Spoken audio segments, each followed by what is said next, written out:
Hola, hola, queridos estudiantes. Les habla el profesor Luis Martínez. Bienvenidos a su cátedra de Historia.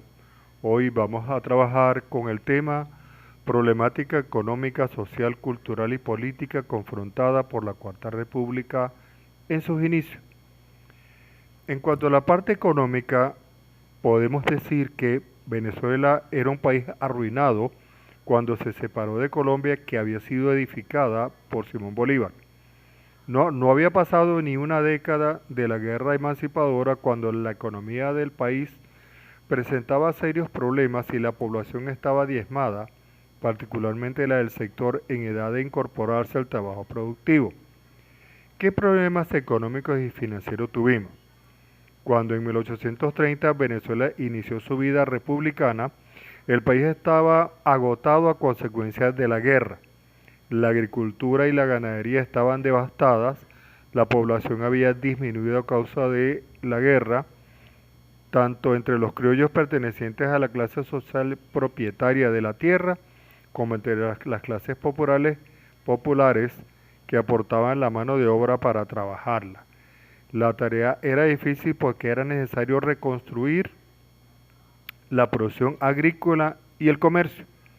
La reactivación económica se efectuó con mecanismos semejantes a los de la economía colonial, es decir, una producción agropecuaria en latifundio con fines de exportación y una producción de subsistencia en conucos y minifundios. Se prestó mayor atención al cultivo del café porque su crecimiento de producción es más veloz que la del cacao y además tenía buen mercado internacional en aquel tiempo, pero continuamos dependiendo económicamente porque solo habíamos logrado la independencia política de la corona española y heredamos una cuantiosa deuda de Colombia que consumía todo lo producido. En cuanto a lo social, la población había sido diezmada por la guerra, por lo cual al concluir esta, el país tenía menos de 800.000 habitantes. A partir de 1830 hubo un crecimiento lento durante la etapa agropecuaria. Por la falta de trabajadores, el Congreso aprobó la inmigración extranjera de donde nació la colonia Tovar en el año 1843 en tierras aragüeñas de don Martín Tovar, donde se asentaron familias alemanas dedicadas a la agricultura. La población era predominantemente rural y la ciudad más poblada era Caracas y solo tenía 50.000 habitantes. No había carreteras y por eso se originó un marcado aislamiento entre ciudades y campos. Las clases sociales, su estructura social de clase fue similar a la colonia, es decir, una clase pudiente de terratenientes que controlaban la producción agropecuaria y otros dedicados a la importación y exportación y al préstamo de dinero, y una clase popular mayoritariamente compuesta por esclavizados y campesinos libres entre comillas. A la clase de terratenientes se incorporó también un nuevo grupo de hombres con poder, pues la guerra de independencia permitió el ascenso político, económico y social de jefes militares que casi siempre eran de origen humilde y de bajo nivel de instrucción, como era el caso de José Antonio Páez.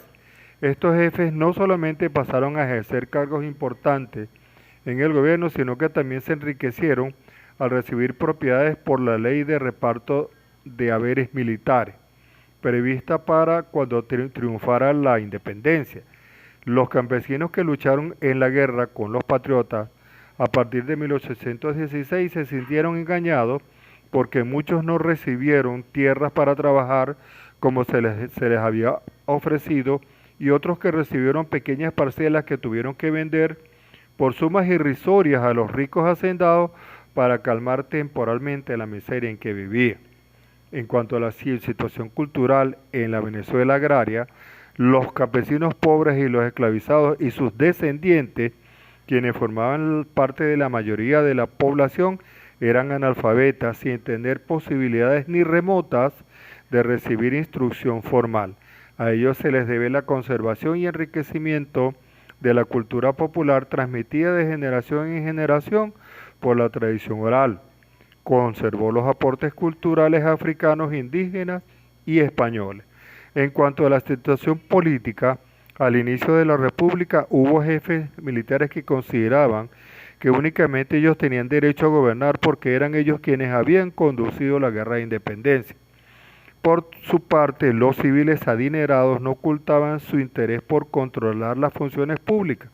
Un ejemplo de esas pugnas entre civiles y militares fue la Revolución de las Reformas en 1835, cuando caudillos militares antipaecistas derrocaron al primer presidente civil que tuvo el país, que fue el doctor José María Vargas.